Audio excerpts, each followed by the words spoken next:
दोस्तों नमस्कार, मेरा नाम प्रशांत है और आप मेरे डिजिटल मंच खुद रंग पर हैं। दोस्तों, देश के एयरपोर्ट, पोर्ट, माइनिंग, इंफ्रास्ट्रक्चर सरकार ने धीरे धीरे सब अडानी के हवाले कर दिया। देखते ही देखते सिर्फ 4 सालों में अडानी दुनिया के तीसरे सबसे बड़े अमीर बन गए। लेकिन जिस इमारत की नींव फरेब, धोखे और जालसाजी पर पड़ी हो, उसे आज नहीं तो कल जमींदोज हो ही जाना है। एक हल्का सा झटका आया और अडानी बर्बाद गुलिस्तां के उल्लू नजर आने लगे।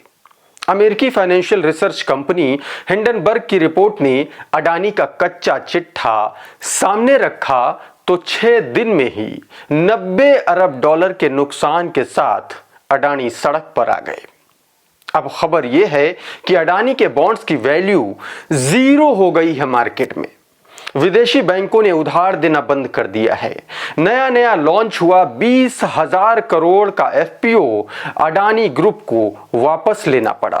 बुधवार को अडानी ग्रुप की कुल संपत्ति को 13 अरब डॉलर का नुकसान हुआ, यानी जिस दिन बजट पढ़ा जा रहा था उस दिन अडानी बर्बाद हो रहे थे शेयर मार्केट में। 13,000 करोड़ के इस घाटे के कारण अडानी फोर्ब्स के वर्ल्ड बिलियनियर्स की लिस्ट में 15वें नंबर पर पहुंच गए। अडानी 8वें नंबर से खिसक कर 15वें नंबर पर बुधवार को पहुंच गए थे।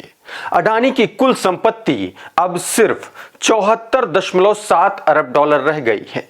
वहीं एशिया के अमीरों की सूची में नंबर 1 पर मुकेश अंबानी पहुंच चुके हैं और अडानी को उस पोजीशन से धक्का दे दिया है।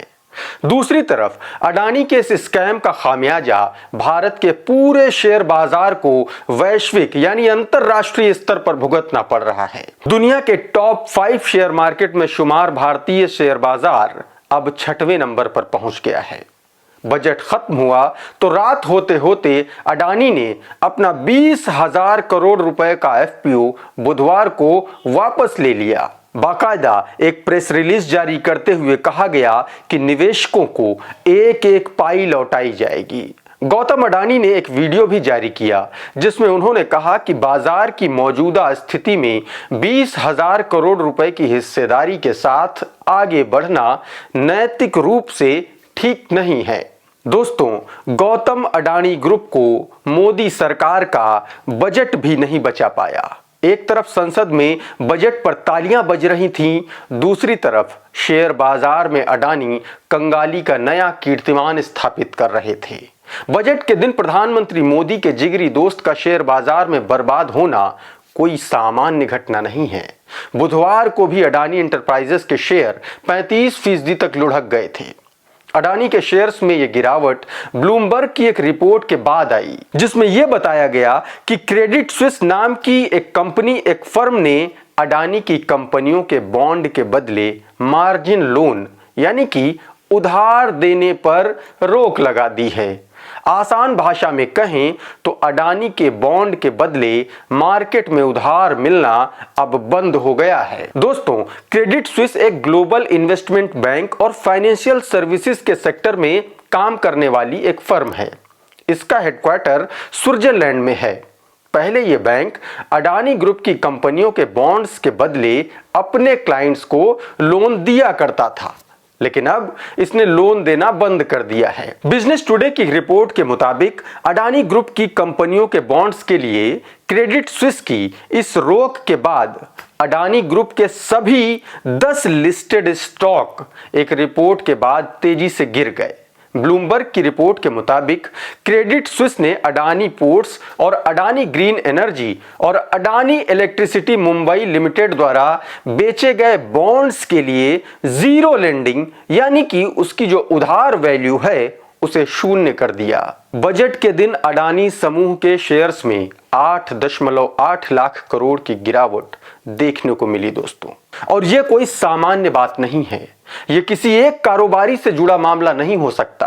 वैश्विक बाजारों में इससे भारत को लेकर नकारात्मक मैसेज जा रहा है। दोस्तों, हिंडनबर्ग की रिपोर्ट ने अडानी ग्रुप का खुलासा किया तो असर सिर्फ अडानी पर ही नहीं पड़ा है, इसका असर अपने देश के शेयर बाजार पर भी पड़ा है। भारतीय शेयर बाजार अब तक दुनिया के टॉप 5 देशों की सूची में शुमार था, लेकिन अब वो इससे बाहर हो गया है। इसको लेकर ब्लूमबर्ग ने एक रिपोर्ट जारी की, जिसमें भारत का शेयर बाजार फ्रांस के नीचे यानी कि 6वें पायदान पर लुढ़क गया है। दोस्तों, अब सवाल मोदी सरकार से इस मामले पर यह है कि आप कुछ बोल क्यों नहीं रहे, क्योंकि आपने ही तो अडानी को पोर्ट और एयरपोर्ट से लेकर सीमेंट की फैक्ट्रियां और एलआईसी और बिजली के ठेके तक बांट दिए। क्यों नहीं अडानी के इस कथित फाइनेंशियल फ्रॉड पर सरकार का मुंह खुल रहा है? अडानी ग्रुप के साथ भारत की कॉरपोरेट व्यवस्था की छवि भी दुनिया के शेयर बाजारों के सामने धूमिल हो रही है। देश की जांच एजेंसियों ने अगर अपनी रीढ़ मजबूत रखते हुए हिम्मत दिखाई होती या हिंडनबर्ग की रिपोर्ट सामने आने के बाद अडानी समूह पर कार्रवाई की होती, तो आज दुनिया में भारत के कॉरपोरेट की साख मजबूत होती, धूमिल नहीं होती। दोस्तों, अडानी समूह के इस भ्रष्टाचार पर उठ रहे सवाल देश के सिस्टम की भी कलाई खोल रहे हैं। क्या हिंडनबर्ग की रिपोर्ट में इतना दम है कि सरकार और मोदी जी अपने जिगरी का बचाव खुलकर सामने आकर के कर भी नहीं पा रहे हैं? क्या इस दौर के अमृत काल में देश के कॉरपोरेट की गिरती साख पर सरकार कुछ नहीं बोलेगी? सरकार की ईडी और सेबी जैसी जांच एजेंसियां जो चुनाव के वक्त विपक्ष के नेताओं के घरों में घुस जाया करती हैं, वो कहां हैं? वो क्यों नहीं अब अडानी समूह पर कार्रवाई कर रही हैं? सवाल ये भी है।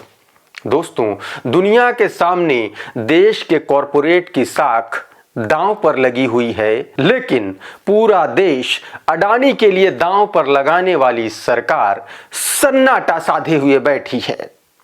इस वीडियो में इतना ही। आपको ये वीडियो कैसा लगा हमें जरूर बताएं। अगर ये वीडियो आपको अच्छा लगा तो इसे लाइक कीजिए और ज्यादा से ज्यादा लोगों तक शेयर कीजिए। अगर ये वीडियो आप हमारे फेसबुक पेज पर देख रहे हैं तो हमें फॉलो कर लीजिए, और अगर हमारे यूट्यूब चैनल पर देख रहे हैं तो हमें सब्सक्राइब जरूर कर लीजिए। बहुत बहुत धन्यवाद।